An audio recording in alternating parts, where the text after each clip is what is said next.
Some days you just gotta stay in bed. Hey, welcome back, everyone. Welcome to the Birds Blast. Not with Kyle Quinn today, as you guys can already tell. Christmas gift comes early, coming right on time, baby. Here we go. Kyle, who's out of the net, really tried to make this happen, but just couldn't. He's off to traveling somewhere. I don't know what he's doing, but obviously Big Al popping in here today. One of the big things I hear when I talk to the people is that me and you just don't do enough stuff together, Al. So whenever we can get together, it's obviously for a good time. So Al, Merry Christmas. Welcome back to the Birds Blast. You've done this before. Do you want to tell the folks out there were you on the nice list this year? Yeah, well, I guess my wife doesn't think I watch enough TV, so I got a nice 70-inch TV from her in the Chitlins. And then more barbecuing stuff because, the gift that keeps on giving. And listen, I love it, but I always give my wife a joke. It'd be like me buying her a vacuum cleaner.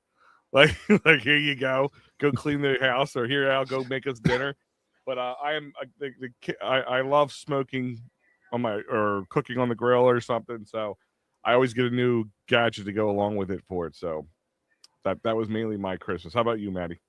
I'm guessing the naughty list. No. I'm on the nice list. I got sort of a present through a present. Like my stepson got, my wife went well overboard with the baseball cards in 2025, probably close to maybe 1,500 baseball cards were given to him. So they were kind of vicariously given to me because I'm the keeper of the collection. So baseball cards. Yeah, it was really cool. She's a very giving person, but yeah, I mean, I don't look at it materialistically. I look at it. No, I actually would prefer never to get a gift at all. I'm okay. I'd rather give than receive. I've always been like that. Yeah. We did a Pollyanna at work, and I'm just they're like, write down what you want. I'm like, I don't want anything, because when I want something, I just go get it. That's just always the way I've been. When I want something, she's like, my wife, I don't know about you, ever get yelled at.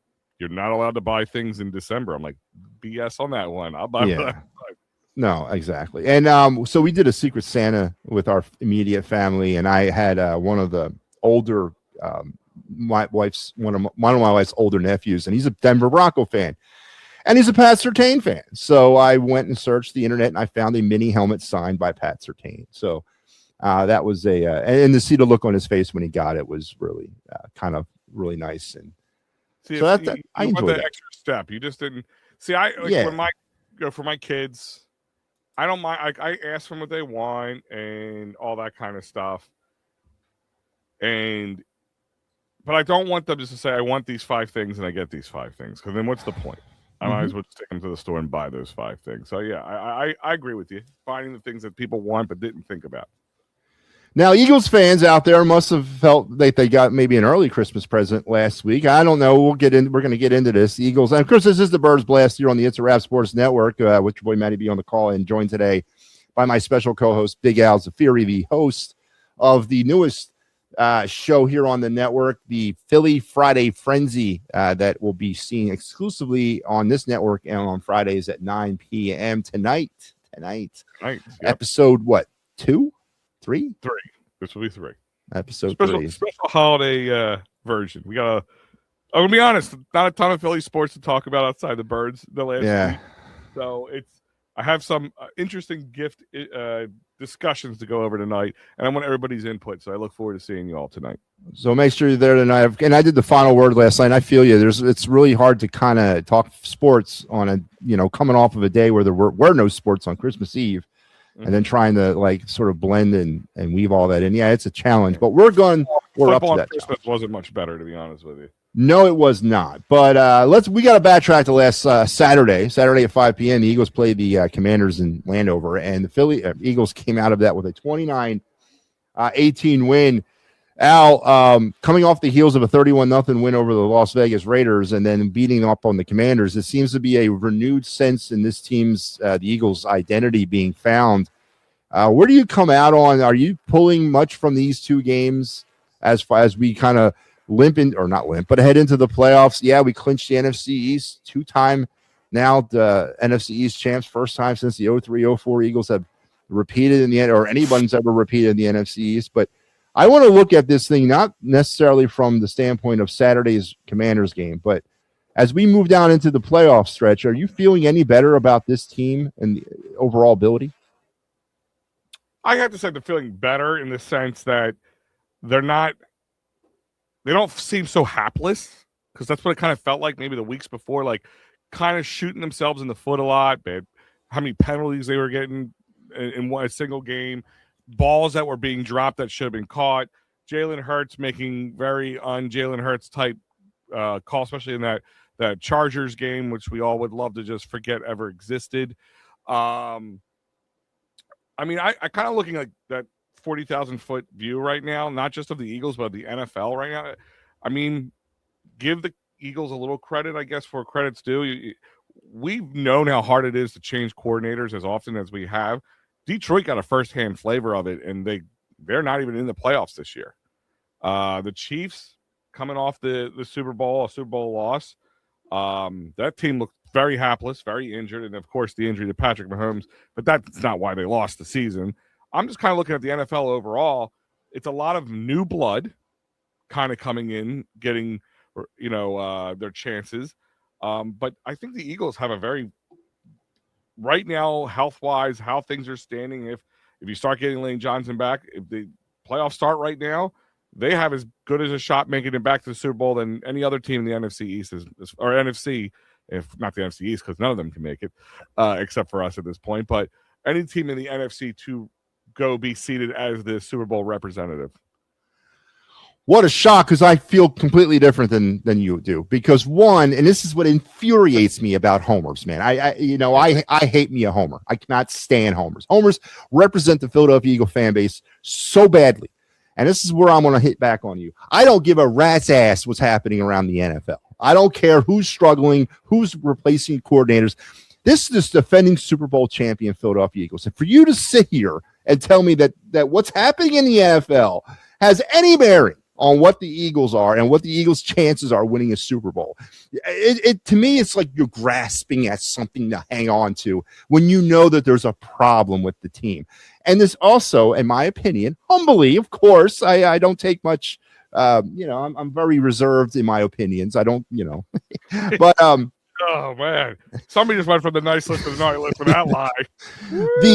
This team, we are into week 16, or going into week 17, coming out of week 16, and to sit here and to not know what this football team is, the Eagles. I don't care that the Lions are out. I don't care that the Chiefs are out. I don't care that the Jacksonville Jaguars got like 13 wins. I don't care about any of that.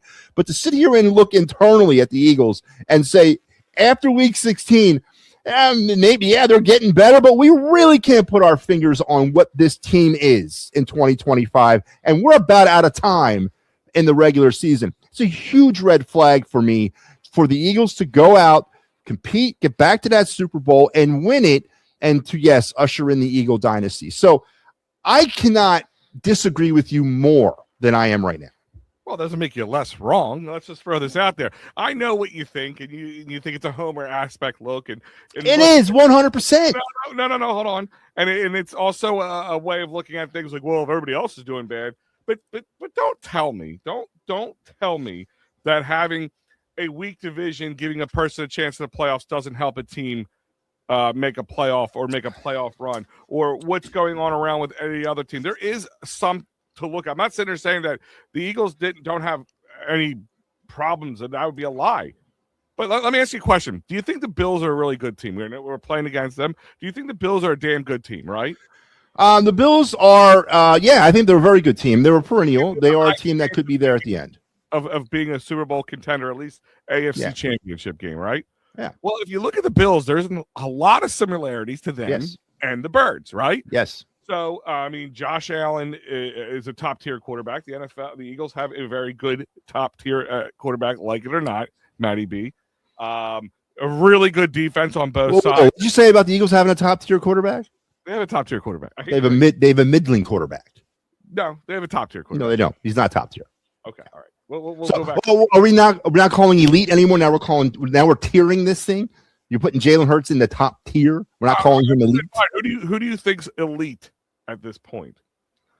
Elite quarterback in this league right now, 2025. December 26th. Who is the elite quarterbacks right now? I'm going to throw it back at you right now. Okay. Because I'm so tired of having to answer this question. Okay. If Roger Goodell said, you know what, we're going to clear the landscape. Every single one of these football teams, all your 53-man rosters are now dissolved, and we're going to redraft the entire league based on everybody's 53-man roster. So everyone's going back in a pool, and you can only redraft players that are currently rostered on a football team. And the Eagles get that first pick overall in this new draft. And you're going to build your team around a quarterback. Who are you selecting, Big Al? It's a great question, but I mean, Jalen Hurts could be up there. He's the hell out of here. Listen, Josh Allen, let's talk about this. Josh Allen's a really good quarterback. I think he's a great quarterback, but there is something about the it factor that you guys, these Homer haters, Negadelphians, who do feel that you have to have everything's got to be shiny and nice at 500 yards and 17 touchdowns a game. Absolutely, Star Wars. Thank you for being one of those subscribers. For it to count to anything, for it to mean anything. You've seen plenty of quarterbacks in the NFL over the decades, Matty B, over the decades who have been great quarterbacks, just none like our Phillies. Great regular seasons, but when it gets to the playoffs, the bed has been shat in. And unfortunately, if you look at the NFL currently, right now, we wipe the slate. What quarterback that's not named Patrick Mahomes would you say has the it winning factor to go and win a Super Bowl, who has the gravitas to do so? Because if you tell me it's Josh Allen, you're lying, because he hasn't done jack with it. Maybe Stafford if he was a little younger, but I am not building a new team around Matt Stafford at this point of 72 years old or whatever he is at this point. I mean, and look at it this way. The Indianapolis Colts had to go get a 44-year-old Phillip Rivers. You're telling me there was nobody else stashed somewhere that was younger, maybe could have done the job? I mean, it goes to show you where you're feast or famine. But right now, tell me who you're picking number one overall in that same scenario. That's not Patrick Mahomes. And I'm going to call you a liar, because none of these other guys have the it factor as far as we know. Maybe Joe Burrow if he would be able to stay healthy. But that's a big if right now for him. I wouldn't pick him just on the health factor. I would pick Drake May. You're telling me in 1 year you're telling me Drake May is a guy over Jalen Hurts. So let me attack the it factor here. Okay. I want to attack the it factor, and you're absolutely right. But we balance the two, and you mentioned the other quarterback that has the it factor in Pat Mahomes. So as we look at sort of their ascension through Super Bowl excellence and winning and all that, do you honestly believe, and I'm asking you this honestly, that Jalen Hurts was the X factor in winning the Eagles a Super Bowl last year? No, I can honestly tell you that he was a major factor, but not the X factor. I mean, that was like a truly a team one. The defense doing an amazing job. The offense keeping the ball in the end zone, making listen, both sides helped each other out. When the defense got the stop, the Eagles got the score, and then it kept happening back and forth. It literally drowned the Chiefs by the second half. They were barely above water at that point, and by the third quarter, the end of the third quarter, they were below. They foot on their throats, and at that point, it was just fun. I mean, yeah. That's a really – listen, I understand when people say that you could have picked anybody on the defense to be MVP of that game. But when you have so many MVP options, you know it's going to be the quarterback who's getting chosen. 6 Pat Mahomes sacks and 3 turnovers in the Super Bowl, I am pretty certain that was a higher level of impact than what Jalen Hurts' performance was. And as far as Jalen Hurts' it factor, give me the list of games – the top 3 list of games that Jalen Hurts has taken this football team onto his shoulders and led them to victory. This year or generally? Overall. I can give you one in his entire career. And that was the Buffalo game back in 2023 that they won in overtime. That's the only game that I can remember that Jalen Hurts was that it factor. There's plenty of games where this team had to go down and score with little time left, and it was on his back to do it. You can sit there and go, well, he had elite wide receivers to throw to, or a line letting the running back gash up the middle. I mean, but he is the guy there who's leading. I'm sorry. I just never understood the Jalen Hurts hate. It's not hate. Stop with that. It's not hate. All right, not hate, but all right, fine. Just the have to prove it from everybody for a man in still one of the younger quarterbacks in the league, might I add. I mean, if you talking back to your scenario of who you're building around. I mean, one of the younger quarterbacks in there who's been to 2 Super Bowls, won one of them, has been in the playoffs every season. So a lot of these team players that we've talked about have not been here the entire time, except for one man. I mean, a few other men, like Lane Johnson's been there. Brandon Graham has been there, so don't take that away from them. But who's been at the helm the entire time has been Jalen Hurts, who, in my eyes, has gotten better almost every year. Maybe this year is kind of a down year comparatively, but at the same time, it's not. I mean, if you look at his stats, they're up there with the top quarterbacks in the league. Now, he hasn't had that 5 touchdown game or that he rushed for 200 yards on his own game. He's not going to have that. That isn't Jalen Hurts' game. It really isn't. And that's the problem. Like, the grass is greener. We always want that shinier toy. But look at it. Look at these guys. Like, take Lamar Jackson. Talk about a flop, right? I'm sorry. I've been calling this for a long time. He's like a better version of Cam Newton in my eyes. He's athletic as all hell. He can play really well, but he can't win. He doesn't, and I don't want to hear it like, oh, well, they have Patrick Mahomes to go through every year. Well, so did the Eagles to do it to win the Super Bowl. And they go through them? They tore through them like wet paper.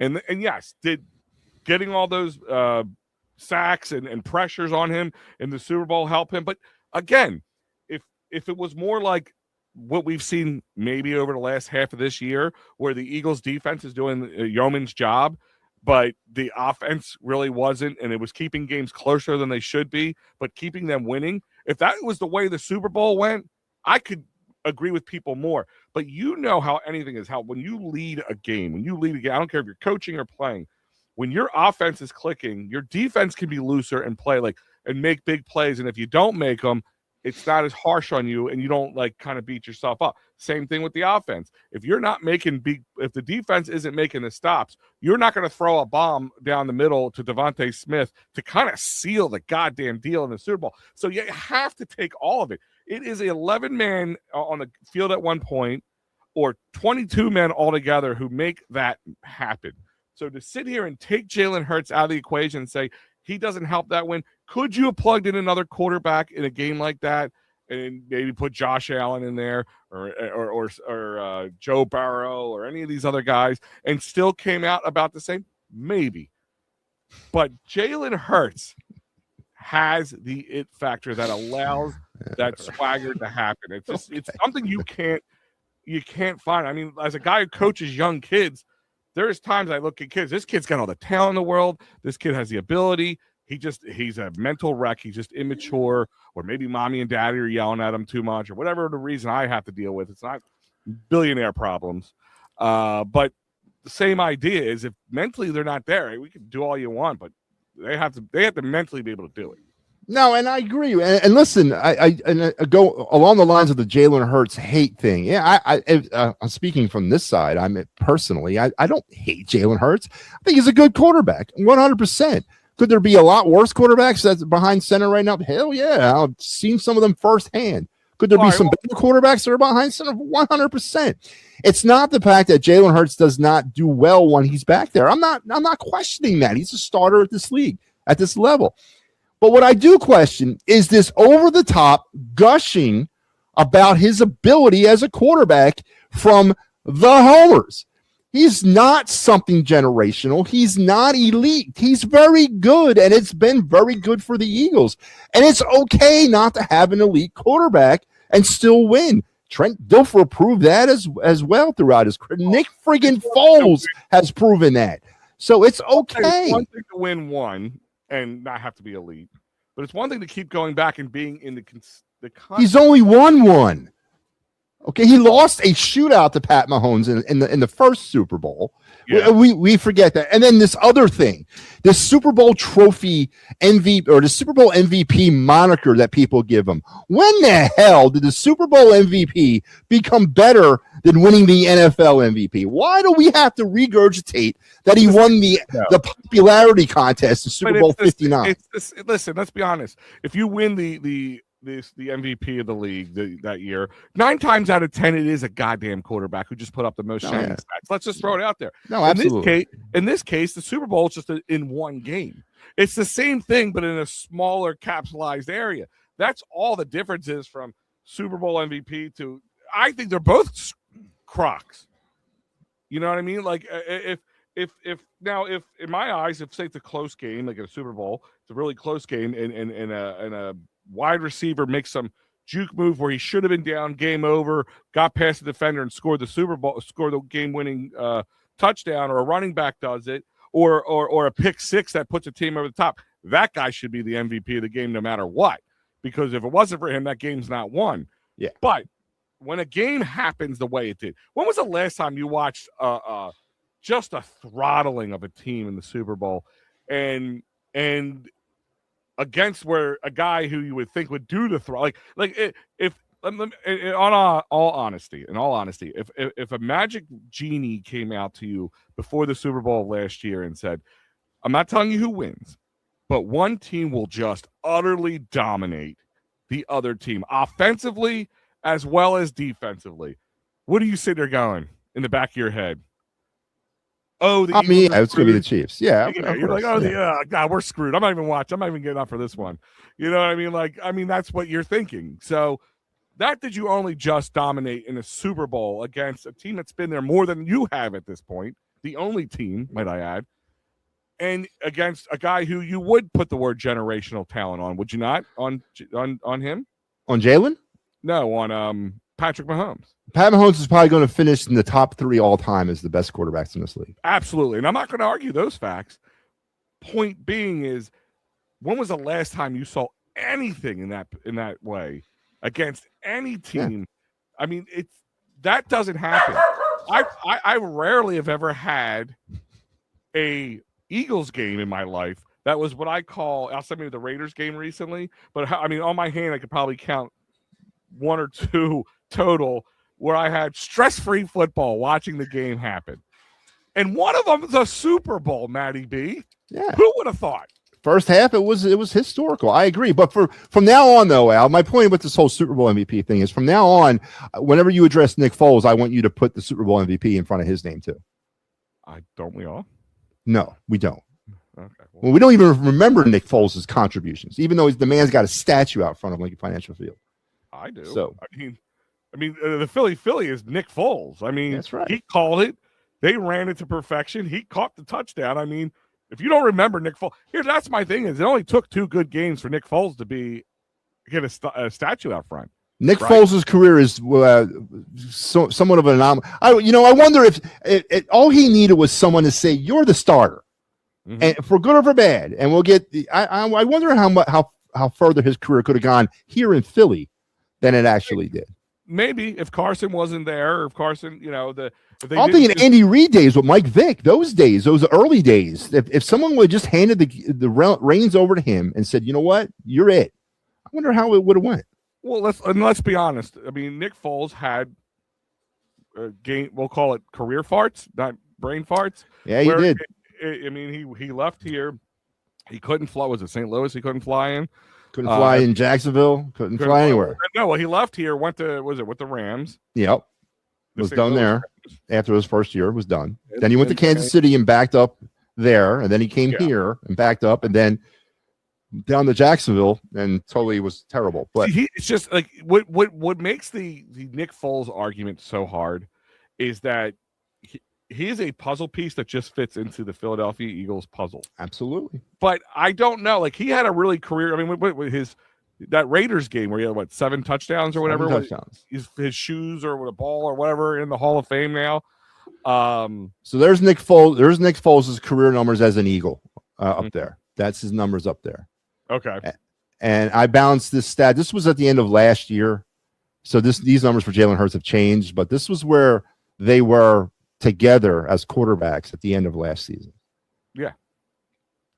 So it's always a wonder with me about how far Nick would have went. Again, it's funny how stats can be misleading. They were showing a stat. I think, what was it? Was it the Raiders game? Yeah, it was. No, it wasn't the Raiders game. It was the Washington game. It was Mariota. They were putting Mariota's career stats next to, of course, not the Super Bowl stats or playoff stats, but they were putting their career stats next to each other, and they were very close. Now, Mariota has also been in the league a lot longer than but I'm just saying that's how stats can be misleading in some ways. Yeah. No, listen, and we're way out. We're spinning way off the gravitational pull of the Birds Fly By pregame show. So we got to pull ourselves in. But the bottom line is, again, I don't hate Jalen Hurts. I don't have personal feelings towards him, so I can't hate him. I don't know the man. I'm not saying he's a terrible quarterback, but I am not ever going to say he's elite. One more question then. Would there be 5 other quarterbacks you would take over the top of him? Yes. Okay, so I know Patrick Mahomes. You just said Drake May. Mahomes May. I would take Josh Allen. I would take Joe Burrow. And I would take Trevor Lawrence and Bo Nix. What? Yeah. Trevor Lawrence, maybe Bo Nix, maybe. He's just him and Drake May. It's like one of those things, like people like Jaden Daniel last year. Just, Jaden Daniel, I mean, I know he got injured, but listen, people got video on him, and he got sophomore slumped. I would love to see any one of those quarterbacks with the offensive weapons that we have. I agree. That's what I would love to see. I agree. But again, I've also seen teams heavy offensive weapons who have the bed big time. Yeah. No, I'm not sitting here telling you that you're wrong, there's but plenty of Cowboys fans out there who think Dak Prescott's the second coming of Jesus still, and he's a very good quarterback, don't get me wrong, but there's that it factor with him again. But they've had some high-end wide receiver, running back, and O-line combinations that they still haven't. The Bills, maybe the last couple of years, had some great offensive weapons and a good O-line, and they still couldn't do anything with it. So, I mean, the Rams have had some offensive killers out there and have the bed. So, again, I know we put a lot of saying on, if you have these weapons, Matty B could go out and throw the ball for the Eagles. Wrong. No, I disagree. On the Matty B thing? No, I disagree with that whole philosophy. You're downplaying what the other part of this team brings to this team. Why were the Eagles so successful in 2024 after the first 4 games when they were 2-2? Why did all of a sudden they run rampant after that? Because they decided to run the football. They took the pressure away from the quarterback and opened up the other area, which then opened up the passing game even more for Jalen Hurts. Don't say that's not true. No, I'm not disagreeing with you, but I think you're also looking. They use the other weapons more prevalently than they did prior to that. So it's an example of it did getting better because of. Listen, the Eagles are limited because of Jalen Hurts' skill set. Whatever that skill set limitation is it his ability to read defenses, his ability to actually get the ball out fast? They're limited. And you can say that about a lot of other quarterbacks in this league. Again, I'm not bagging on him by saying this is something special indicative to Jalen Hurts. It's not. It's a quarterback trait. But there is a limitation to what Eagles offensively can do with Jalen Hurts. And sit here and try to wish that away or make sense out of that or try to downplay that all you want, but that's the truth, Al. Yeah, but what other quarterback isn't better when the ball's being ran super effectively? I agree, 100%. Yards. No, you're right. There had to be a philosophy change. This team came in with one philosophy change. Again, you had a new coordinator moving things along, and they had to make changes to make it right. I mean, it happens every year almost, I feel like. They struggle in the beginning. They did that this year. And they still are, at this point, 10-5? Every chance probably to be 11-6 in my eyes at this point, unless they, lose this game and then lose, they don't care about the next game because it means nothing to them. And they just sent out all their secondary third string players. Well, let's get into these games. God damn, 30 minutes on this silliness of Jalen Hurts. But actually, it's a huge storyline of the season. Give the people what they want. Well, no, because I come out, and obviously I come off on the other side of the jail. I'm part of the Negadelphia. I guess I'm like sort of their honorary mayor. But to answer your question, if I had that number 1 overall draft pick and all those quarterbacks, to choose from, pre-ACL Pat Mahomes, and you can't take Pat Mahomes off the list because he is part of the league. It'd be Pat Mahomes hands down. That's why I couldn't say he would be. I wouldn't pick Jalen Hurts number 1 overall. Okay, that's my point. It would be a tough decision, but to sit there and say he's like not top. Okay, so if you were picking second, would you pick Jalen Hurts? No, you wouldn't, and that's okay to admit that. I don't even know if Jalen Hurts gets taken in the first round. I'm just trying to think. To be honest, you would not. You would not do it, and you wouldn't. Listen. I'm a huge Josh Allen fan, but I do worry that he's just a hump guy. He can't get over it. He's a certain guy who I feel is going to be one of those guys will never get a Super Bowl because he can't get over the hump.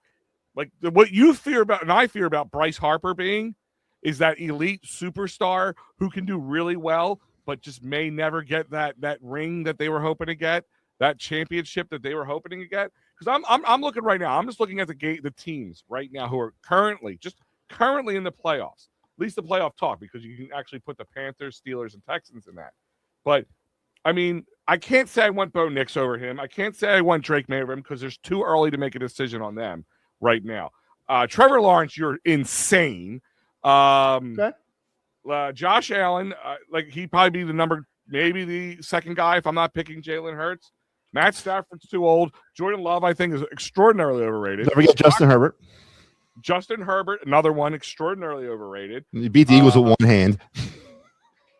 Yeah, well, no, the Eagles allowed him to get. I'm sorry, that was the Eagles' loss.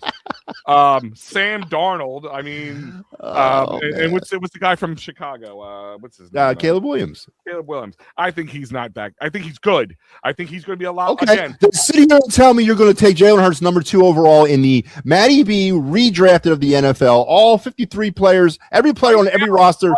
Right now, yes. Yeah. Top 3 easily. Top 3 easily. I'm sorry. Maybe I'd pick Josh Allen over him, just maybe. No.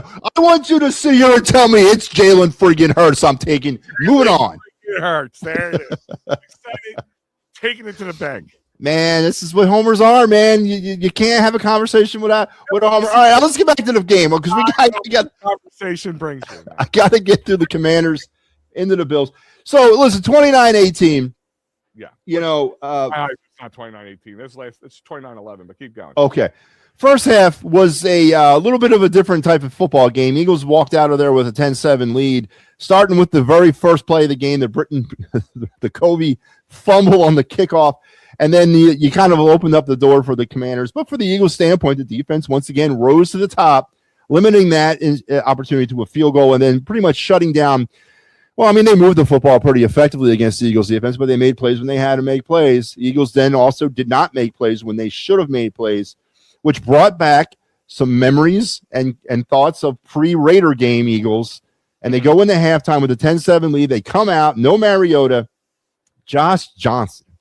Good night, man. They must just pull somebody out the damn stands to play quarterback. And then that was the game from there. The Niners and almost ended his career. Yeah, man. I mean, that's the last time I ever saw him play was the NFC Championship game against the Eagles when he was absolutely terrible.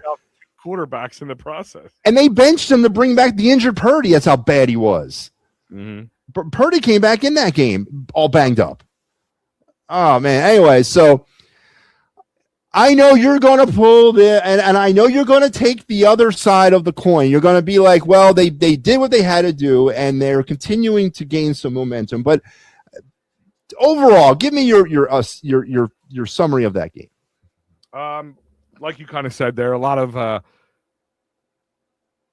look at what we had going into this, like halfway the second half of the season. You know, a slow start, making the same mistakes.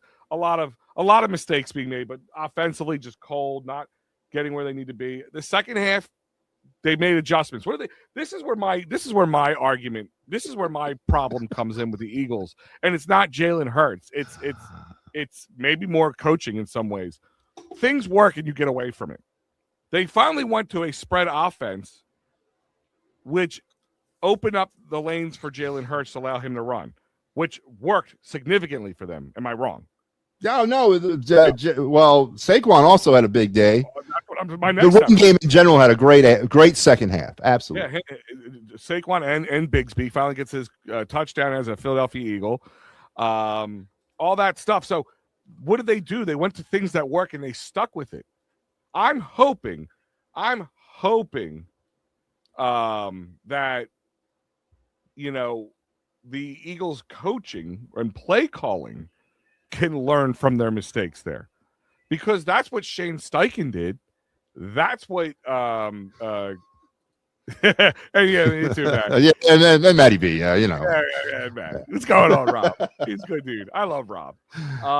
My point is the team made adjustments, and then it just started working, and then it was kind of foot on the throat. Yeah, I told you that last touchdown that the Commanders got was the defense was playing that prevent defense I hate so much, and they kind of let them score because they weren't worried. They were more worried about burning time than them scoring because they were up so much on them at that point.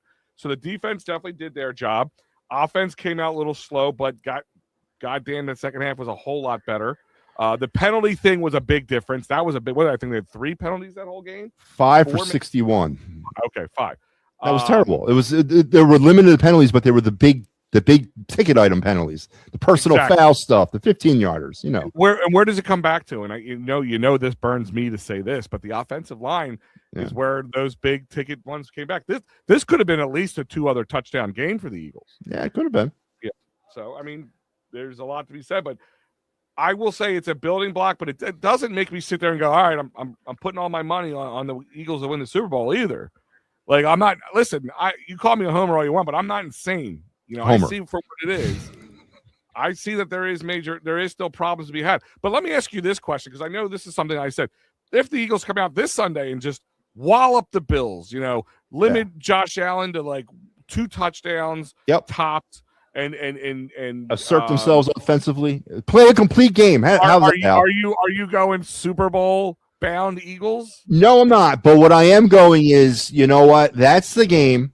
Finally, after 16 weeks that you can sit, or 17 weeks at this point, that you can honestly say the Eagles have arrived better late than never at the perfect time. Get hot now as we get into the playoffs. Yeah. Yeah. But then that momentum's going to go off the rails against the Commanders, because I will be starting that game for the Eagles against the Commanders in Week 18. So that's another interesting. And we're going to get to the aspect of the schedule here a little bit later on in the show. Are you worried about the win this week as much from a health standpoint? Is it more important to come out healthier than come out winning in this case? I think it's more importantly right now. So you're stealing the thunder, but I will get into this now. That's fine. But even though this is my show. Yeah, I know. Okay. All right. I know a lot of people are looking at this game, as you mentioned. By the way, I'm just telling you that. It does say the what? Birds play with Big Al. So. Yeah, okay, whatever. Just a reminder that says it right there. This isn't up Matty B. I'm just saying. But keep going. With Big Al. All right. I know a lot of people are looking at this game as an opportunity, a watermark game for the Eagles. That arrival game, and I understand why, and I totally see that point. But here's the thing, I think we're masking that, trying to make ourselves feel better about this football team in the hopes of trying to get a higher seed. I don't really care. 3 is probably where they're going to finish, and that's fine by me. I'm not really interested in. If we could get 1, but we can't get 1, so the hell with it. 3 it is, because this is the bye week that I'm looking for as far as the playoffs go. It is what it is. You're going to have to do what you got to do. But as far as the overall, like going out and smacking the Bills in the mouth and doing what we said, a complete game, it's going to make people feel better that the team has maybe arrived. But I don't think that arrival is – I think this is who the Eagles are offensively. I don't think there's anything better coming. This is what the team is. For like it or lump it, this is what they are. Can they win a Super Bowl like this? Absolutely. But I don't think they're getting better. I don't think there's another level that this offense is going to go. I think this is it. For whatever this is the offense. Can you win this way? Yes. Can you lose this way? Yes. Are you going to overpower anybody? I don't think so. I don't think this Eagle offense is that way this year. You mean like offensively gash somebody? That's not. No, I just don't think it's happening. No, I don't disagree with you, and I think there was some disconnects and some guys not playing up to the snuff and whatever health penalties, discipline. There's Kevin O'Toole. You can factor all this stuff in. This is what the Eagles are in 2025, and what they do against the Bills, for good or for bad, it is really mute to me heading into the playoffs. So with that being said, I'd rather just have them rest their players and be ready for when it really matters in the wild card. I know, and I'm so torn when I talk about this. I'm a guy I'm not worried about certain guys with because somebody said like, do you play? What are the two biggest injured guys right now? It's Jalen Carter and Lane Johnson. No, absolutely not. No. And right now they're leaning towards playing, and I don't understand that. No, I don't understand it either. You can't go 6 weeks without playing. I'm like, yes, Lane Johnson can. Maybe Jalen Carter I'd be a little nervous about, but yes. Yeah, Lane Johnson can go 6 weeks without play. He's a future Hall of Famer. He knows what he's doing. Lane Johnson go 18 games and yeah, to the playoffs, and exactly. I still feel okay with it. Come on, man. So the whole Russ thing is, in my eyes, I mean, listen, for a quarterback, I'm a little worried about it more if a quarterback's out that long because the feel, the speed of the game, that kind of stuff gets away from you a little bit, and you have to kind of get your toe dipped into the water. But ultimately, no, it's this. In my eyes, it's health. And I wonder. I mean, you just can't game plan for not caring about winning. Like you can't go out super vanilla. You can't because from a demoralizing standpoint, this team wants to win. They hear what you say. They hear what I say. They hear what everybody says. What are you going to say like that? Like I'm leading that parade or something, man. Yeah, you are the grand marshal of that parade, my friend. Let's just be honest. No, my spot's right behind Spike Eskin.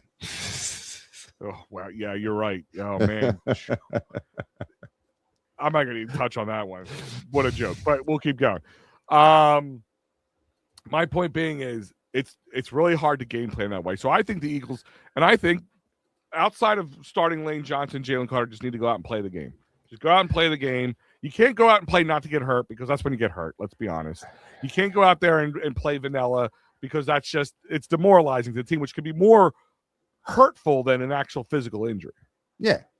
Well, I disagree. So now you mentioned the major adjustments that the Eagles made in terms of gashing open the Commanders in the second half. Mm-hmm. I'm going to say they didn't. There were some major adjustments made, but not by the Eagles. Those major adjustments were made by the Commanders in what I like to call the Cam Scatterboo effect.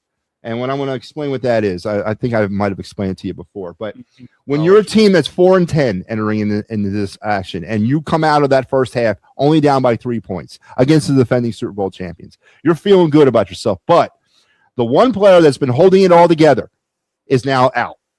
Guess what? We're done. I'm sorry. We're 4-10. This was a great half, but you know what? It's cold out. It's Christmas time. I want to go home, hang out with my family. We're 4-10.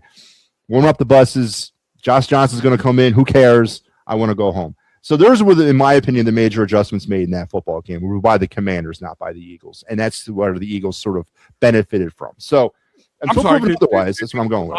Play against Josh Johnson? Did he play linebacker? I just said you mentioned demoralizing. I think the entire team was just done after that. Like, yeah, okay, whatever. I agree to a point, but also, a guy might still want to get a sack, might want to go get an interception to kind of help themselves out because demoralizing. Yes, your season's over, but there's guys who are playing for their lives here, kind of like a fourth or a third preseason game. Now it used to be fourth, but now third preseason game. You're playing for a job. Okay. So I agree to a point that you might be demoralized. Maybe guys who've been around, maybe the older vets, or maybe guys who know their job is secure going in next year. But there's plenty of guys who are either looking for their next job somewhere else, so people can look through the mess of what the Commander season was and go, you know what, here's a diamond in the rough. I'll take him and sign him to a couple year extension over here or whatever. But the offense where they made changes was the play. You saw more under center, which needs to be done. You saw more Jalen schemed runs, not just, I happened to take off and it was there. And that spread offense was something that I was wondering why they never ran before. Because, Saquon can catch the ball out as a wide receiver as much as he can run the ball half the time. So that just opens up. You saw a lot more pulling, by the way. The offensive line has not pulled that much at all. Again, against a really beat-up defensive line of the Commanders. I take this all in a small consideration, but it's still there, and that's where I saw the adjustments made. Because that could have just ended 10-7, Matt. Like there didn't have to be, 5 more touchdowns if they didn't want it to be. And like I said, there was parts that were taken away. There should have been at least I would say bare minimum 6 to 7, or 2 missed field goals. Let's forget about that with Missy Elliott, which we got to talk about that at one point. And was then it 3? Didn't he miss 3 for the game? Well, technically it's 2 because he had a second chance at the second one. But yes, he missed 3 total. I feel bad. I was in a pool and I got my mom in there. She won $50. She should have won 100, but that second miss by Jake Elliott burned her a little bit. But there's just 6 points right there, and I think with a couple of the bad callbacks because of the O-line's mistake before a big play, that's another 13 points that were taken away from them total. Does it always have to be half full with you? Does it always have to be? I can read the game. I'm like, there's multifacets to the game. Okay, man. But a penalty is not like a fluky play. You're a 10-5 team who's had some issues and mistakes and injuries that should have slowed them down more, but it didn't. Yeah, but no, I get you, but you're talking about a penalty being a fluky play. The Eagles have been penalized 105 times for 814 yards this season. That's not a fluke, man. That's part of their game plan. I said fluke. No. I 100% understand. There was a lot of miscues on the offensive line. And one of the big things in the beginning of the game, and I think I tweeted this out, I might have talked about it too in the other show, but one of the big things is the offensive line was outright complaining that I don't know if it was Kevin Petullo waiting to get the call in, or it was Jalen Hurts taking too long to get the call in. It's been bad this year. In general, it's been bad all year. Like they're getting the ball up at 0 most of the damn time. But that was the one bigger adjustment I saw, because there was not one time I could think of in the first half that the Eagles got the ball off before the 8-second marker. Before the 8-second marker. Yeah. Most of the time it was way before that. Second half, they're on the line ready to snap the ball at the 20-second marker. And guess what? No penalties really occurred at that point because they could diagnose what's in front of them. They saw where the defense was lining up. They were allowed to make their little pre-snap defensive movements to get a feel of who may or may not be blitzing. That is a big difference. And again, that's scheming. That's either Kevin Petullo or Jalen Hurts waiting too long to get the ball, the play in. I have to wonder it's more Kevin Petullo. It might be Kevin Petullo. We'll see. But on this game, Jalen Hurts was 22 for 30 with 2 touchdowns, 185 yards. His counterpart, Marcus Mariota, was 7 for 14 for 95 yards. So they don't even have Johnson's numbers up here as a part of a highlight because he was terrible. Saquon Barkley did have possibly his best game of the season. 21 carries for 132 yards and a touchdown. To go along with Bigsby's night, it was all around the best rushing attack the Eagles have had all year. Again, week friggin' 16. A.J. Brown finishes with what's up? Do you think that they will finally kind of not just push Saquon, but they will do maybe this 2-headed, 3-headed monster thing a little bit? Maybe put. We'll see. More emphasis on that. I think if they learned anything from this game, that'd be the first thing I learned. But that's just. A little. Change of pace. Kenny Gainwell action. Yeah. Where was that all? That's not been existed all season. We'll see. We'll see how these games dictate. But again, we're talking week friggin' 16, and they're just figuring things out, which is amazing to me. But the Birds Blast stat pack for this football game, the Eagles were 3 for 3 in the red zone, which was very good to see. They got in the red zone, and they capitalized. Now they are 28 for 39 on the season for about 71% effective. The red zone's been a sort of an enigma all year because they just haven't been there that much. Really good. Yeah. The second half came out really bad up until, I guess, the last couple games. Yeah, it's been an enigma. Eagles scored 7 first-half points. They have now scored 191 first-half points for 12.7 a game. They came out and actually flipped the script, and they scored a lot in the second half this week, 22 points. To get them back into double digits of average points scored in second half, they're now averaging 10.6 points per second half. They've also scored 160 total points in the second half. You're asking me what the problem with the Eagles have been. It's been that second half through first half points distribution issue. They just don't score points in the second half. They haven't done it all year, but they're back in the double digits per average. And they're going up against a team is the complete opposite right now. The best second half team is the Buffalo Bills. So this will be interesting. It will be very interesting. They did only force 1 turnover. Again, another stat that is, as we're looking at Super Bowl run versus last year to this year, the Eagles have only forced 1 turnover. They now have 18 on the year. They were at like 27-28 at this point last season as they went on that was big time part of really what got them down, and of course what got them to the Super Bowl and that win. But the turnovers just haven't been coming the way they were coming in 2024. And I think a lot of people downplay the effect of the turnovers in games. Don't forget the Commanders game and the championship game, they committed 5 turnovers. All right, the Rams game, 3 turnovers. The Packers game, 3 turnovers. These are huge factors in winning football games, especially in the playoffs. And the fact that they've only had 18 up to this point, and it was such a big part of their game last year, is a little concerning on the defensive side, Al. No, you're right. And I mean, kind of reminds me of the 2022 Eagles a little bit. I mean, they had more pressures and turnovers, and we thought that defense to be elite, which kind of shaded the secondary a little bit.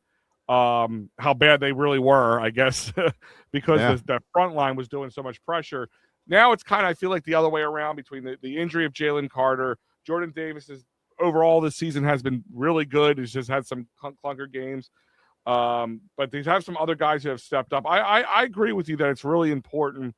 I think you're also looking at 2 teams that they played against, especially the last 2, who are going to protect the ball, but also cost them in other ways. So there is a plus minus to that. So I think you have to look at that a little bit there. The Eagles did force 1 turnover, or they committed 1 turnover themselves. 14 now on the year the Eagles have committed. That's less than 1 a game. I'll take that any day of the week. Even with the 5 turnovers. Yeah, absolutely. Jalen was sacked twice in this game for 7 yards. 31 times Jalen Hurts has been sacked in 2025. Yeah. That is like way up from last year. I'm telling you, the biggest difference this year that really tell me right now if you wouldn't feel that this team would be so much better than they are right now. A 10-5 team, if our offensive line was at full strength and injuries weren't a problem. Listen, I'm not going to sit here and downplay that. Yeah, the offensive line has, maybe when you list the epitaph of the 2025 season, the offensive line is top 3 of what went wrong. If things go wrong, the offensive line is going to be one of the top 3, 100%. Sure. They got to Mariota/Johnson twice for 8 yards. The Eagles defense has committed or forced 37 sacks on the season. 0 for 0, 4th down efficiency. Another week of not going for it on 4th down.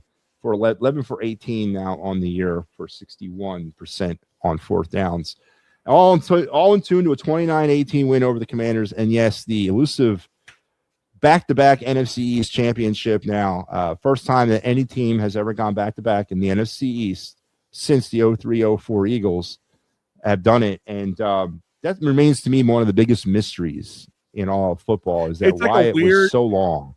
It's a weird, not I want to say stat, but like a weird like people are like, oh, what an honorable thing. I'm like, really? Like, no, it's weird, man. Weird. Like, oh, they broke it after 21 years, and I'm like, that's still weird. It's not like something I'd be like, here, give me a little plaque I would love to put up on my wall about it. Like, yeah, it's like, thank God we finally freaking did it. It's more like it. And that's an ode to inconsistency, if you ask me. I, of course, in this game I chose the Commanders to win this game. Kyle went with the Eagles. Yeah, of course I did. Yeah, of course I did. And then I'm going with the Bills this week too. So. Right here. I don't blame you picking the Bills this week. I really don't. And I'm going with the Commanders in week 18. Well, again, I don't blame that either, because it's going to be. I don't even know if Tanner McKee starts this game at this point. That's me. I'm starting my first career NFL start. I've already signed the contract, man. I'm not okay to see that. I want to see you play a game, play so bad, then come on the air and then complain about you and how much of a jackass you are. That's what I want to see. No, well, what happens if I throw 300 yards and 4 touchdowns and run for another $120? Well, then, God, you're. Why are you sitting there, sir? Why are you sitting there? Philip Rivers be damned. We got the newest oldest guy in the NFL, Matty B. Actually, Philip Rivers would look good compared. I mean, I would look. If we stand side by side, me and Philip Rivers, he's still looking like a superior athlete compared to me with his dad body. So, I went with the Commanders. Kyle went with the Eagles. Obviously, I was wrong. Kyle was right. Commanders were so bad, though. Really, did you really pick the Commanders? It's more of contextually why I went with the Commanders. After the Chargers game, I made a statement that I'm going to hold true to. That one, the schedule down the stretch for the Eagles with the Raiders, Commanders, Bills, Commanders is going to be extremely misleading about the way this season ends for the Eagles. And number two, I just don't feel that the Eagles are a good team anymore, and I'm not going to pick. I'm not going to pick them the rest of the way. So it's more of a. last year they won a Super Bowl, so it's okay. No, I didn't. Well, yeah, I guess so. But yeah, we'll go to the tape, sir. We'll go to the tape. I am 5-10 now on the season, picking them. Kyle's now 8-7, so that's the end of the Commanders. All right, Al, I'm gonna say Kyle. By the way, for those of you wanting to see Kyle Quinn, this is not Kyle. This, of course, is Big Al Zaffiri stepping in for Kyle today, who had to travel here on the Birds Blast as we're 40 or almost an hour in, and we just got through the first game, but we went on about a 30-minute rant about Jalen Hurts. So let's turn the page. People are loving it. Yeah, they are. Let's turn the page. Let's go to Sunday, 4:30, 4:25, whatever, up there at Orchard Park. Not the last home game of the regular season for the Buffalo Bills. I was wrong about that. They actually play the Jets next week at home to finish out the regular season. And it's probably why I forgot about that, because it's the friggin' Jets. I mean, do you really care what the Jets are doing? But anyway, the Eagles are going to go up there. Meaningful home game, because the Bills are playing. Yeah. Well, the Bills are playing a whole lot more than the Eagles in this case. So and it's going to be electric up there no matter what. It's actually probably a really good environment to be in if you're up in the Western New York area. Go check that thing out. But on Sunday, it's going to be kind of wet. It's going to be wet in Western New York all weekend. They got snow forecasted for today, and then they got rain. It's going to warm up on Sunday, a high of 41 with a low of 38. But it could be like a sleet, snow mix type rain thing. So it could be a sloppy day up in Buffalo. The Bills are going to go with their red tops and their white bottoms. Eagles are going with black pants. Al, they're going with the white tops and black pants for this tilt up there in Western New York. Let's look at the injury report. We sort of glanced over it, but let's just sort of recap. This was as of Christmas Eve. I do not have today's injury report yet, but Lane Johnson was a non-participant. A.J. Brown, non-participant because of the teeth. Kobe Dean, after he left the game against the Commanders, was a non-participant. Landon Dickerson was not a non-participant, but yes, Jalen Carter was a full participant, and everybody else that's dinged up was full. Let's circle back to that Eagle injury report, Al, before I get into the Bills. You mentioned with the overarching, this is pretty much where they're going to potentially finish in the playoff race at 3. Should you take an air of caution with all these players, with maybe the exception of A.J. Brown and his wisdom teeth thing? But Lane Johnson doesn't need to be playing in this football game.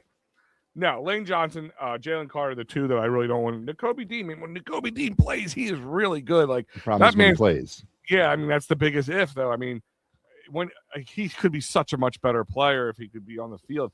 Landon Dickerson's is an illness, so he's probably playing unless he's just a really bad flu or something. I don't know, but they can get these guys IV'd up and healthy again. But he's dealing with he's been dinged up all year with that knee problem. He has, but he's been playing a lot better. But this, again, he's out currently because he's sick. Like it's not the injury. But no, I don't play Jalen. I don't play Lane. And I probably don't play Nakobe at this point. Now, if A.J. Brown can't play because of the wisdom teeth thing, then so be it. I mean, I agree with you. Like, I'm more worried about being healthy and not letting something stupid occur just because we're trying to win. I don't want to call it a meaningless game, but again, 3rd and 4th place in my eyes doesn't make a difference, because if you look at the playoff picture right now, you're playing either the Niners or the Rams, depending on how that is playing. Right now, you kind of have to look at who's playing who this next week, because the Bills, again, are playing for a lot more in the sense they're playing a much harder team. Let's be honest, the Pats are playing the Jets. I mean, it's pretty much a W unless they really just let their guard down. And the Bills got the Jets next week, so it sort of just washes out. So the Bills got to win both their games, basically, to finish up the season. So, they got to look at it. And then you mentioned the Buffalo Bills, who are playing for something. There is a division race in the balance. Joey Bosa was a non-participant on Wednesday, but he did participate limitedly on Thursday. Daquan Jones was not a participant. Dalton Kincaid's dinged up, DNP. All these guys are DNP. Dawson Knox, Jordan Poyer, Matt Prater, Jordan Phillips. They were all non-participants. Josh Allen himself was limited due to a foot problem. Teron Johnson, a quad. Cam Lewis, Shaq Thompson, Cole Bishop, and Ray Davis all sort of in and out, either limited or full participants. No earth-shattering injury situation on the Bills side of the ball. It's week 17, for God's sakes. Nobody is really at 100% at this point of the season. So I don't really think injuries kind of factor into this game now? No. I mean, it may factor if the foot of Josh Allen could factor a little bit of his ability to run. We all know he likes to take off and run. The Eagles defense does struggle against that running quarterbacks a little bit more. There's athletic quarterbacks get him a little bit more. I mean, that's against any defense, to be honest with you. It's harder to get a sack on a guy like him, especially bringing a guy his size down, let's be honest. But if that foot's not 100%, it's going to make things a little difficult. Hell, we saw one-handed man put up some points against us, so that always plays a factor in everything. The one-handed man. Yes, he was. Old one hand. Okay, Al. By the way, that's being Herbert Super Bowl right there, everybody. So I hope Chargers fans enjoy that. Listen, I do want to talk about the parity later on in the show with you about the parity this year, but give me 3 key Eagle Bills matchups that you're looking at. Give me 3 matchups in this game that you're looking at. Well, the D line of the Eagles versus the banged up O line of the Buffalo Bills. That could be where they get to Josh Allen and they make him make a mistake. That's one of the big ones in my eyes. Our wide receivers versus their secondary. That's going to be a big conversation and mistake-free football from Jalen plays into that as well. And first half versus second half. I kind of alluded to it earlier. I mean, you have one team that's a really good first half team in the Philadelphia Eagles, but the second half is a little lackluster. And it's the other way around. So the Eagles could be up 17-0 in the half, and this game could be far from over. So we'll find out. Yeah, my 3 key matchups here. Josh Allen versus Vic Fangio. As we said, Josh Allen is obviously going to be the focal point in any sort of scheme. I mean, they could look at Cook as well because they're pretty much the only 2 superstar weapons on this football team. But it all really boils down to what Josh Allen is going to be able to do and what Vic Fangio allows him to do and what sort of how he attacks Allen in this game. That's my number 3. Then James Cook versus the Eagles defensive line. I mean, the Eagles have been very susceptible to the run all year. And do they continue that flavor on Sunday with the weather being the way it is? Maybe it's more of a ground-centric attack for both teams and see how the defensive line does up against Cook. And then my number 1 Eagles key matchup here is what is the game plan? Are we going to run the starters? Are we going at this like it's Super Bowl 60 right now? Are we attacking like this is game 4 of the preseason? Are we sitting people? If they get a big lead, do we start seeing players come out of this game? Or if we're getting blown out, you start seeing players come out of this game. What exactly is Nick Sirianni's philosophy heading into this football game? And God forbid if it's one of those, we're going to play it out the way we're supposed to play it out, and then somebody does go down that's important to this team. God help them on sports radio Monday morning. Oh, yeah, right. Well, I mean, listen, injuries are one thing you can't control. Yeah. But I honestly think if you said, Al, read the mind of Nick Sirianni and Kevin Petula, which would be a short read, I honestly think it's play the game as usual. I just have if they play the Jalen Carter or Lane Johnson thing, that's a coin flip. But I think it's play the game as usual. But if this does turn into an utter blowout, either way, I think they will start pulling guys. This is why you don't schedule NFC versus AFC on week friggin' 17. This is why this game should have been done on Monday Night Football to start this, or Thursday Night Football to start the season. That's why this game should have been week 1 or like sometime in October. Why, though? What's that? Why?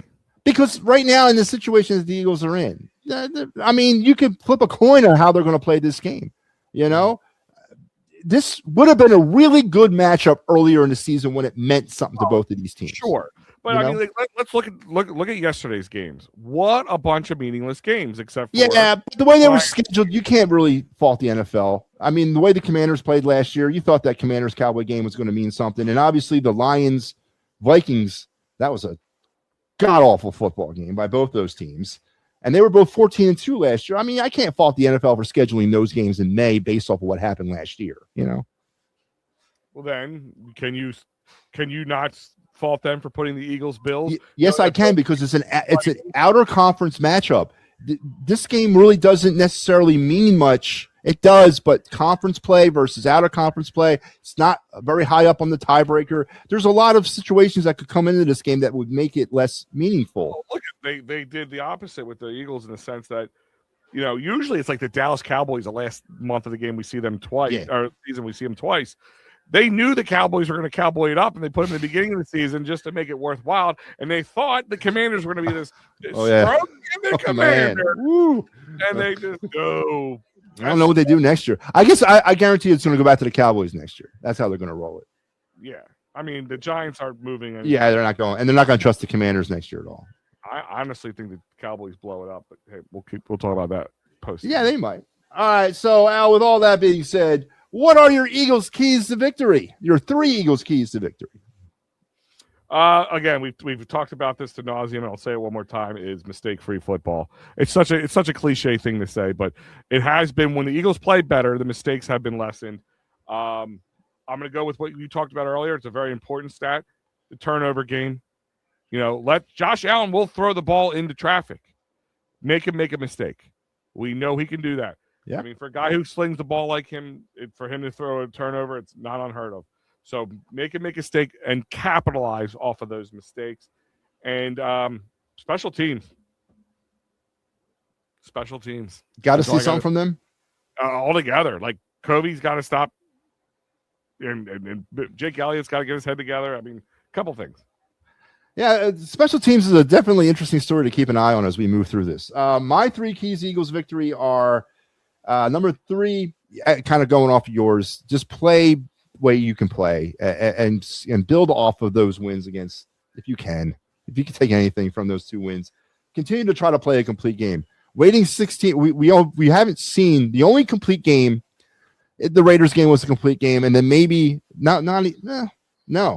The Raiders game is the only game I can sit here and tell you that they played complete football for 60 minutes, and that's pathetic. That we're one game in against the Raiders, so they got to play a complete game. Been saying it all year.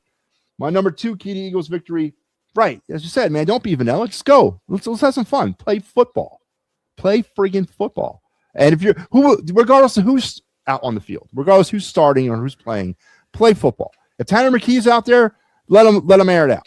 Jalen's out there, let him air it out. Just let's play football. Let's not go into preseason mode with the playbook. And my number 1 key to Eagles victory is be smart and read the friggin' room. If things are getting out of hand, get the starters out of there, regardless if it's good or bad. Just get them out of there and save them for another day. Agreed. I mean, I honestly think that has to be Frank. What's up, buddy? Mm-hmm. Frank Finnegan. Commanders have the last place schedule last year, and they used the holes vets, or they used old vets to fill the holes, and we know how that ends up. I mean, it didn't work out. Who would have thought like that? Josh Harris would have done something like that. Yeah, that's right. That's right. Good point. All right, Al.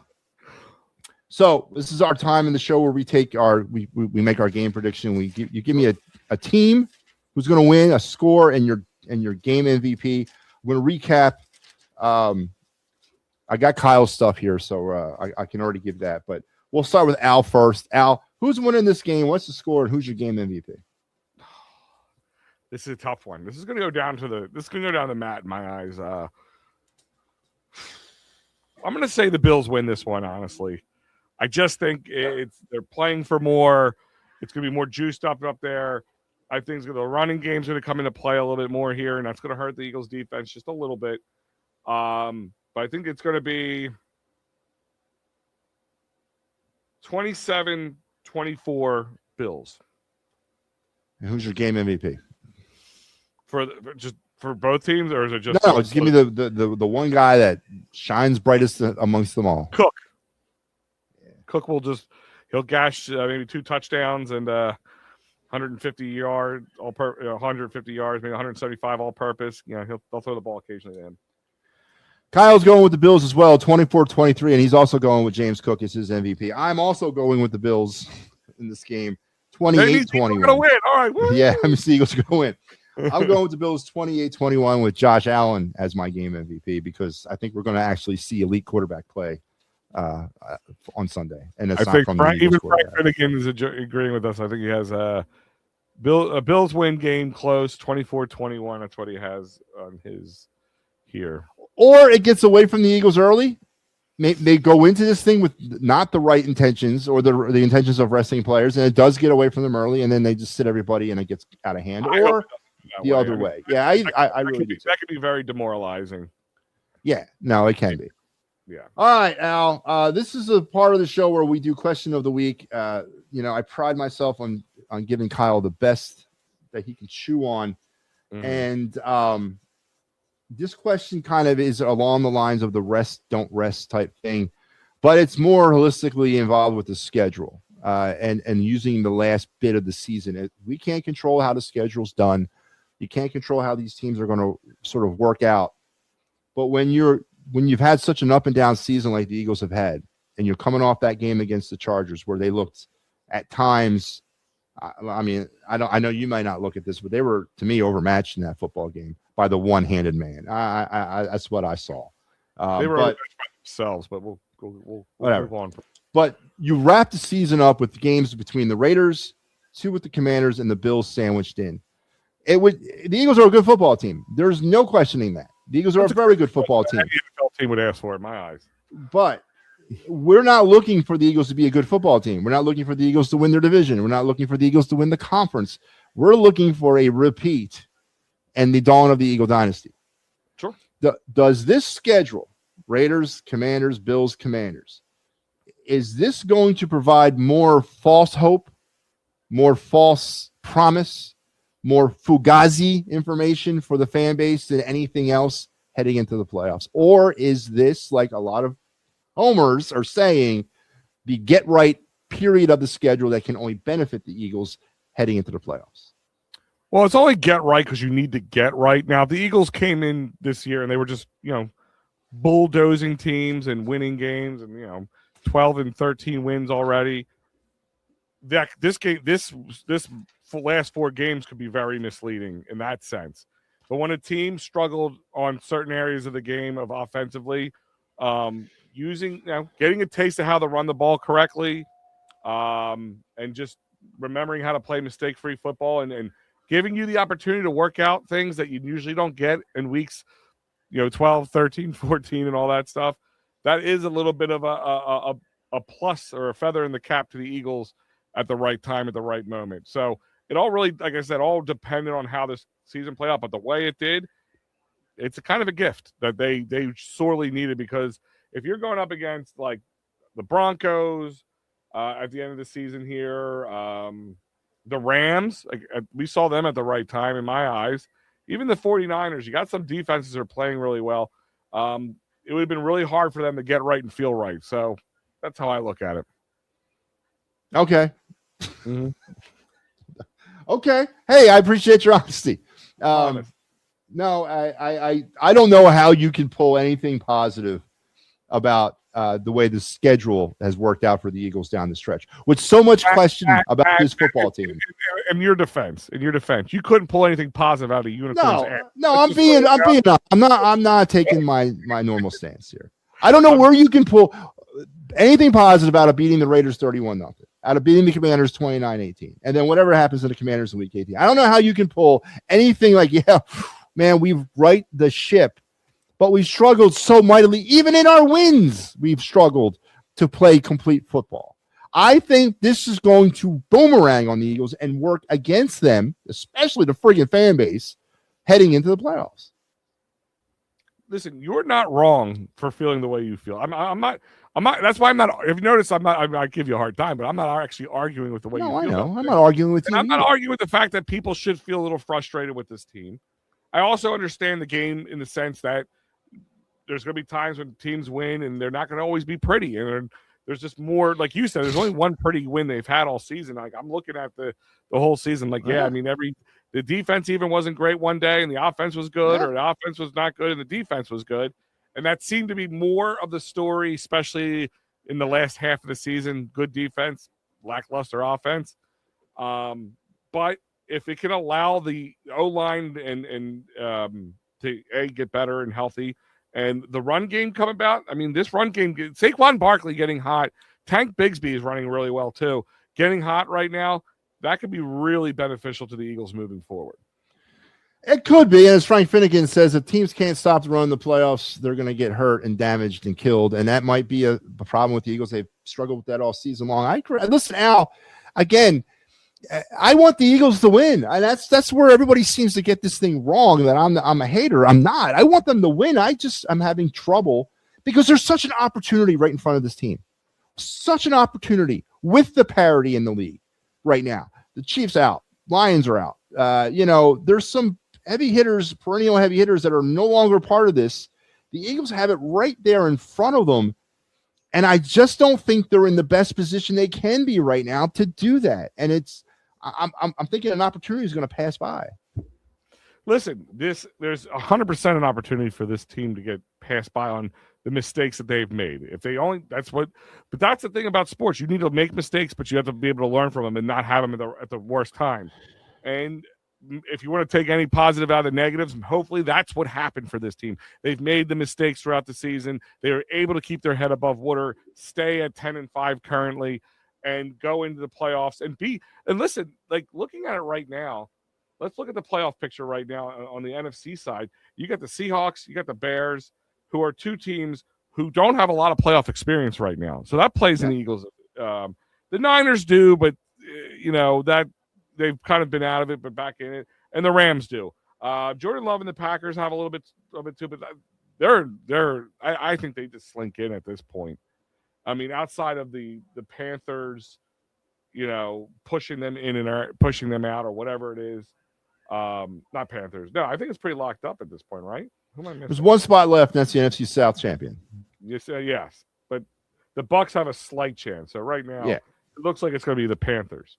So, I mean, that's another team that plays well for us. I mean, I think that's what helps the Bills a little bit because if you look at the AFC side, you got the Broncos, you got the Pats, and you got the Jags, and you got the Chargers, all with very little playoff experience. So that might play in a benefit on both sides of the ball, on both sides of the NFL there. Listen, you're right, but again, it's concerning that you come in title defense. I don't think the offseason was one that Howie's going to remember or put up on his memory wall heading into this season. And I think you might have missed an opportunity here. And that's what concerns me about this. And of course, we're going to glaze over that. But the one biggest misses for Howie was Mekhi Becton in my eyes. But we're not going to get. Mekhi Becton. We can talk about even C.J. Gardner-Johnson. I mean, why? Yeah. He could be. CJ's a bit of an anomaly. That man moves around way too much. Whose fault is it at that point? I'm not sticking up for his character or anything like that. I can agree with you, but if CJ was here, we might have kicked him off the team too, for all we know. And he might go flourish somewhere else. But, like I said, you have to look at it this point of view. You have to see the experiences there. And I'm going to ask you this one last question before we go. Would you rather go into the playoffs with your team lacking on offense or lacking on defense, but stellar on the other side of the ball? So lacking on offense, but stellar on defense, but stellar on defense, offense and lacking on defense. Like, which one do you feel more like could win you a Super Bowl one way or the other? Well, obviously defense does win you championships, just like pitching wins you a friggin' World Series. But here's the thing: our defense has been playing. Listen, let's also give this its proper due. The defense has been keeping this season together. I mean, if they hadn't played anywhere, and they're not even playing at their best, and they've kept the season afloat. Because there's a lot of these games, the Eagles could be 7-6 right now. Let's be honest; they very well could be 7-6. I mean, the Rams game is one of the biggest ones there. I mean, that was a return. That was a kick return, or no, it was a punt and two field goal kick and a punt and kick block or something like that. Yeah, and a return. So I mean, no, listen. I would look. I go with the defense, but I am concerned about the defense and the amount of time they've been on that friggin' field all season long. I mean, they're worn the hell down, and that's why the reason why they need to get a little mini bye here because they're not going to get a bye. They need to create their own bye with these guys. The Commanders one is going to be a bye for them. They're not going to. I know I saw somebody in the chat here saying there's a few other ones up here, but somebody said that they feel like the Eagles are going to win the next two games. They may win this Sunday, but I don't think they're even trying to win next Sunday unless the Commanders are that bad. I mean, that would be the only way. Like, who is our third string quarterback at this Sam point? Howell. Sam Howell. Oh, that'd be great. Ooh, that would former Commander quarterback. Yeah, that would make a great storyline. But I know Mike's sitting there saying he loves the Birds on Sunday. I don't think I can love anybody in this game, even the Bills. I mean, it's going to be a shootout. This is a type of game this is a playoff style caliber game that you want to see. But Frank's also saying lack on offense is where he would rather be, because even though this team lacks on offense, it has the ability to burst out at any time. That's why I think I feel a little bit more comfortable going into this postseason. If it was the other way around, and we saw that in 2023, where the offense was really good, but the defense was really bad, and we all know how that played out. I'm going to say that the offense was really good in 23. They were very inconsistent and sporadic too. There were some problems offensively. Defense. They were, especially in the beginning of the season. They were better than the defense, 100%, but they weren't. AJ Brown had like 1,000 yards before his 8th game or something like that. It was like something ridiculous. They were 10-1, and then they fell apart. Yeah, the offense kept that team, but you can't live that way.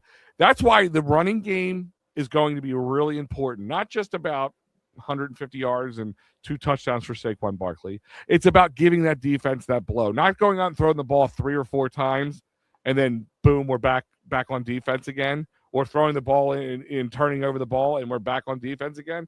That's where the importance is going to be.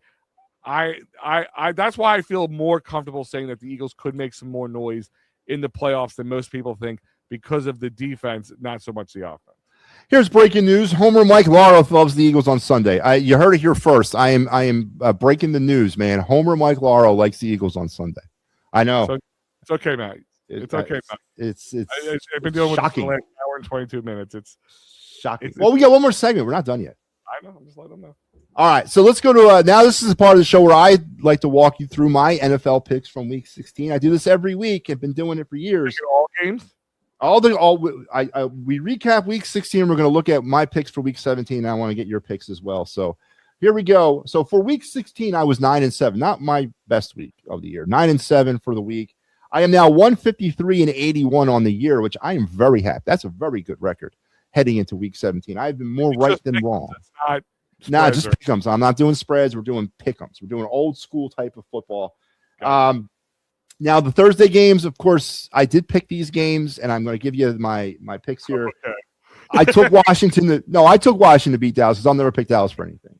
Okay. I also took the Lions to beat the Vikings. I picked that game as well for the Lions, and I went with Denver over Kansas City. So I was 1 for 3 on Thursday night. But let's get to Sunday's action. First game we're going to talk about, Al, Texans versus the Chargers. I like the Chargers. Who do you like in this? This is a good game. This is a really good game. Oh, it's Saturday. I'm sorry, not Sunday.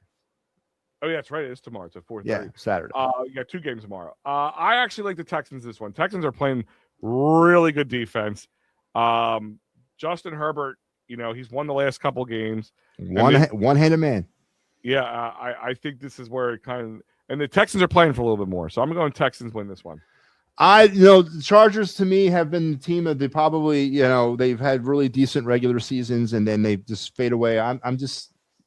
Chargers have a different little attitude about them this year. I don't know. I like the Chargers in this game. Then we got the other game Saturday. Interesting, Baltimore versus Green Bay.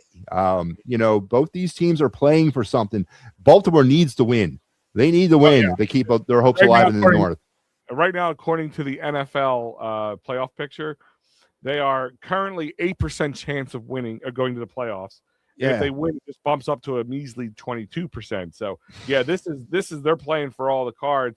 But the Packers are playing, but they are injury ridden. I don't think are they locked in? They are definitely locked in. No, they're still fighting. They're battling with the Bears. Yeah. Well, they're battling with the Bears are probably locked in for. They haven't clinched. No one's clinched the NFC North. It's still open. The North is still open. So yeah, both Norths are still open. I think the Ravens are a big bunch of frauds. I think the Packers are really injured. I think this is not going to be a fun game to watch. But I think the Packers will will limp to a victory. I like Baltimore in this game because I just don't think they're going to let Pittsburgh win the North. Give me Baltimore. And then we got Arizona and Cincinnati on Sunday. Who cares? But I'm going with the Bengals.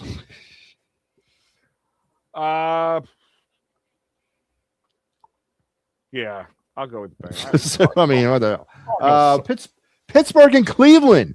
So Baltimore's playing a pretty interesting team in Green Bay. Pittsburgh needs to win. They're in the driver's seat right now. I don't think Cleveland derails that this week. Give me Pittsburgh. I mean, Cleveland, didn't they just they're coming off a high, I think, against the Bills because they only lost by 3 in that one, right? Yeah. That was a close game. I think Shedeur Sanders is not good. He loves his tight end too much, and the Steelers will be able to have Bosa attack him. So I'm going to go with the Steelers on this one. New Orleans versus Tennessee, the higher pick bowl 2025, higher draft pick bowl of 2025. Give me the Saints because they're the least worst of the two. Are they? I would say they are. Bigger upside. Even though Cam Ward has been playing better. The least worst. I think they're the worst of the two. No, I said the least worst. But Cam Ward has been playing better. There's an old saying, you know, when you have two really bad teams playing, you pick the home team. So I'm gonna go with the Titans on this one. Okay.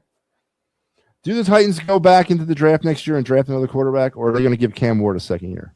I think they draft another quarterback. I think the news has already been out that they're over Cam Ward already. Yeah, they don't give anybody a chance in Tennessee. Nobody. Travis Hunter was right there, man. They could have taken him. Jacksonville and Indy, very interesting game. The Miracle Jacksonville Jaguars continue their season here against Old Man Rivers and the Indianapolis Colts. Give me Jacksonville. So the Colts, you know, after the kind of year that they are expecting to be in the playoffs no matter what, now losing Danny Dimes or Indiana Jones or whatever the heck they were calling them, they are 10% if they win chance still to make the playoffs. So they're playing for everything here. You got the Colts playing with Phillip Rivers. This is a Trevor Lawrence type. I'm going to blow it. So I'm going to give it to Phillip Rivers to win this game. All right. Tampa, Miami. Tampa's playing. They're trying to keep pace in the South. Miami's done. Give me Tampa. Yeah, for that reason, I go with everything you're saying except for the winner. The Dolphins will win because the Bucks are. I don't know. It's like the hapless bowl here. Who's more hapless? The Bucks need it more. The Dolphins aren't playing for anything. I give it to the Dolphins. Then we got the Jets and the Patriots. It might as well be the Patriots versus the Clifton Height Rams. Yay! Whoa! The Rams. Who's coaching? That's a quite nice kid. Yeah, no, you're right. I mean, the Jets don't want to win. They're not even trying to win. I think the Pats are second stringers are in by the second half. Then we got Seattle and Carolina. Carolina's battling. Seattle's battling. This could be a sneaky fun game to watch. So Seattle is sitting at 12-3. They win. They still have the West. That's still open. Still open. You got the Rams playing the Falcons. The Niners playing Chicago. This is gonna be a battle. I think the Panthers are gonna be. They're a much better team. I just think that Seahawks defense is gonna have their way. So I'm gonna go with the Seahawks. Rams or Carolina's playing with house money. They're not supposed to be in this position. Let's go out and just have some fun. You know, and that's what makes the team dangerous. They win. They have a 56% chance of winning. And listen, let's be honest with them. The Bucks have a very good chance of losing this game. Yeah. Who plays first? Interesting game. Are they at the same time? No, they're both at 1. Okay. So this is why I have 3 TVs in my basement, because I'm going to be watching those two and one of the other ones. Now we go on to the Giants versus the Raiders. Give me the Raiders. I don't know. What's the more hapless bowl? This one or that one? I don't even. Is Russ back in for the Giants? Is he their quarterback now? That's a great question. Probably not. Is Pickett still the starter out in LA or out Las Vegas? Probably Kenny Pickett. Who's the Giants? Is it still Is it Russ? That's what I'm trying to say. I don't know. Let's see. Dart's gone for the year, right? No. Well, yeah, that guy's he's going to injure himself right out of a career the way he's going. Let me see. I don't even. This is so hard to pick just because it's so bad. This is like picking the last game of the season. Like, jeez, I don't know. I guess is it Jameis Winston? I think it's Jameis Winston. Okay, maybe the Giants got the upper hand there. Yeah, I don't. I'm going to go with the Giants. I'm going with the Raiders. I know, and I kind of want to give the Raiders because of the home team here, I think the Raiders they're tanking at this point. What do you got? Both of them should be tanking at this point. Yeah, but that's a Giants kind of thing, not to tank, like not to win this game. That's kind of why I'm picking the Giants to win. Not to lose. Then we got maybe the game of the week: Chicago, San Francisco on Sunday Night Football. Very interesting game. Should be entertaining. Mm-hmm. I'm going with San Fran in this game because I'm not a believer in Caleb Williams, but I am a believer in Johnson. But I'm not a believer. I'm not the biggest believer. I like Ben Johnson. I think he's been. I wanted him to come to the Eagles so bad. Yeah. When the questioning about Nick Sirianni being fired or something like that, I'm like, go get Ben Johnson. Could you imagine Ben Johnson with this offense? Could you imagine 50 points a game? Easy. Oh my god. So I am picking the Niners to win this one too. I just don't believe in Caleb Williams and the Bears. So that's where I'm going.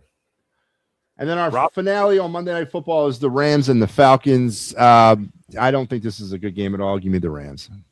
Monday Night Football, man, has some of the worst games anymore. Remember, it used to be like you had to go watch. You had to watch Monday Night Football, have some of the best matchups. I hate Monday Night Football anymore. Even when the Eagles play, it's not great. It's Monday. Who's the OMG, huh? I don't know. I don't know who's OMG. Maybe is it our pick between the Raiders and the friggin' Giants? I mean, does it really matter? We spent so much time on thinking that game. Maybe because we spent more than 10 seconds talking about it. Yeah. So what do you think? Rams, Falcons, Monday Night Football. Rams, I think it's the Rams. Yeah. Rams. All right. Well, let's see how I do. We're wrapping up. Week 18 is a complete toss-up, but that's my week. That's our Week 17 picks. And by the way, for those of you that are interested, here you go. Here's the rest of your week on the It's a Wrap Sports Network. You'll be seeing more Big Al a little bit later on tonight as he'll be back at 9 p.m. with the Philly Friday Frenzy. Tomorrow, Mike Lauro comes for our final Happy Valley Huddle, Penn State, Clemson, Pinstripe Bowl action, and then we got a slew of stuff going on Sunday.